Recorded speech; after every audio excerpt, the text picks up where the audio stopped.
It's your busiest time of the year, and I apologize for that, but I just need to make this statement. On April 15th, I had a chance to go to the kindergarten program at the high school gym.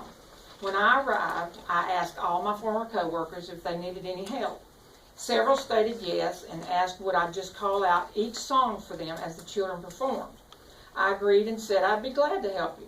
So I stood by the grade chairman as she played the music and led her class. Mr. Moore, the principal, opened the program and gave the microphone over to me. I announced each song as the children performed. When the program was almost over, with 2 songs left, Mr. Humphrey and Mr. Bennett came into the gym. Mr. Bennett stood by the concession door wall, and Mr. Bennett walked through between the teachers and directing and the students performing toward Mr. Moore.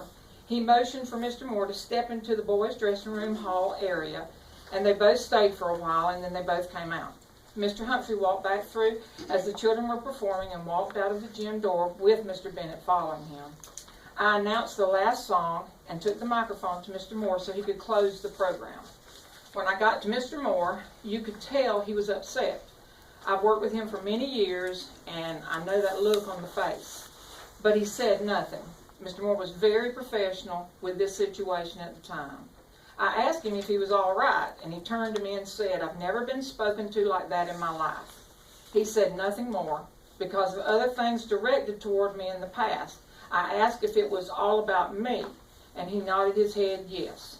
He said he doesn't want you having a speaking part. I told Mr. Moore, "It's okay, I'm okay, you're okay, do your job," I told him.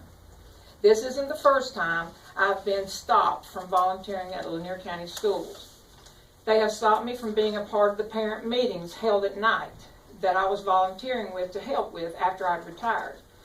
I was volunteering with them until the committee told me that there was a change and they had taken my name, had to be off of the program, and I could not be allowed to help again.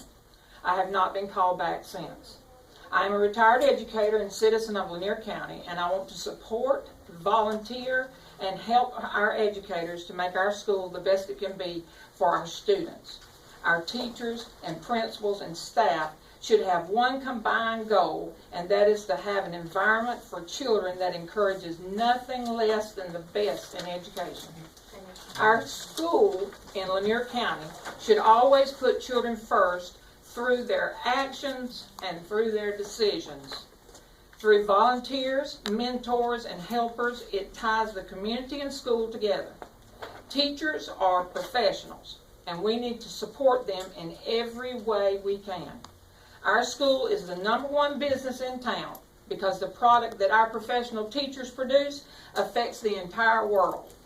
As a former educator, I understand there are some situations where I can't be used in. I understand that totally.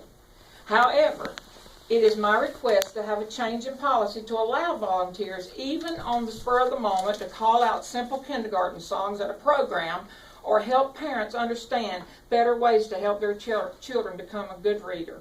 Because when you have schools and communities tied together, we all have a win-win situation. I noticed that there was an article in the paper the other day about volunteering from the Board of Education, and I just want to make sure that if I do call these numbers, I will be allowed to volunteer without any repercussions back to me. I thank you again, and I apologize this came during y'all's busiest time of the year. Thank you for listening. Thank you.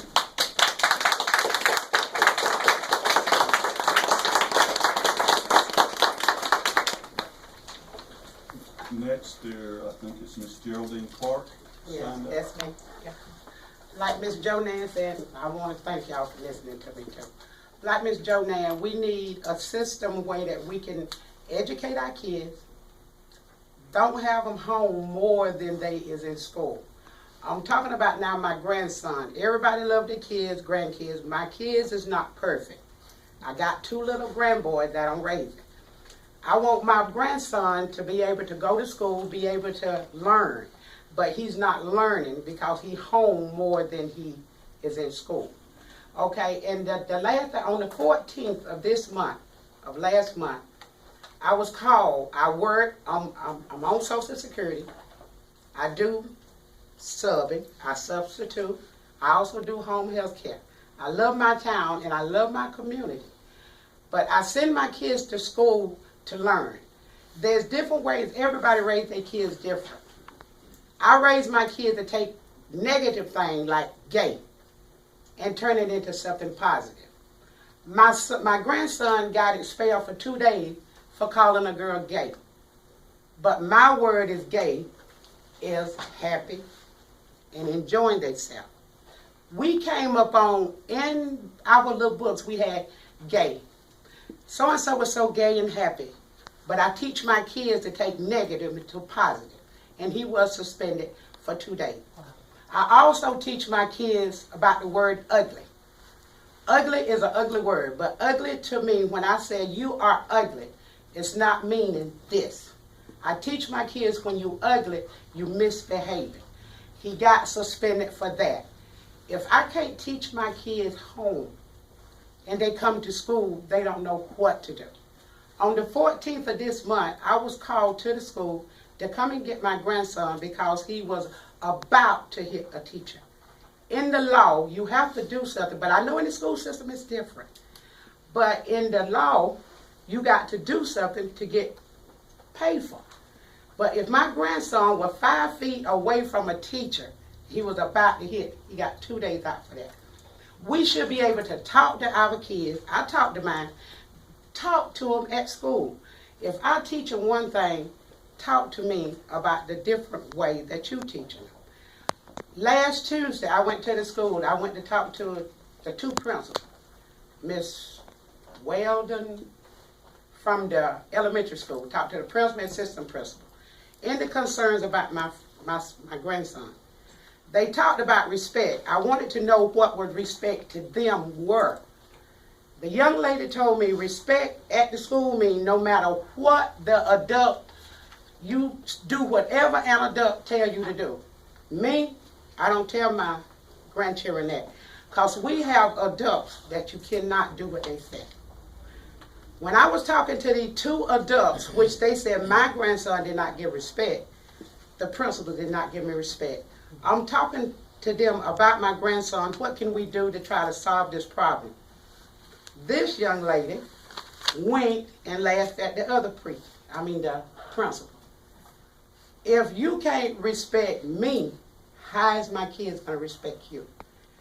I talk to them. And when y'all lie to them, then they want me to lie for them. And I'm not going to do that. But what we need is a system that not always throw them out for out of school suspension. Because some of this stuff is what we do. It's got on here, the last thing I'm finna say, it has on here, he got sent home because he was talking about somebody. Everybody in this room done talked about somebody. These is kids. They talk about, I want to choke you, I want to kill you. Okay, that's wrong.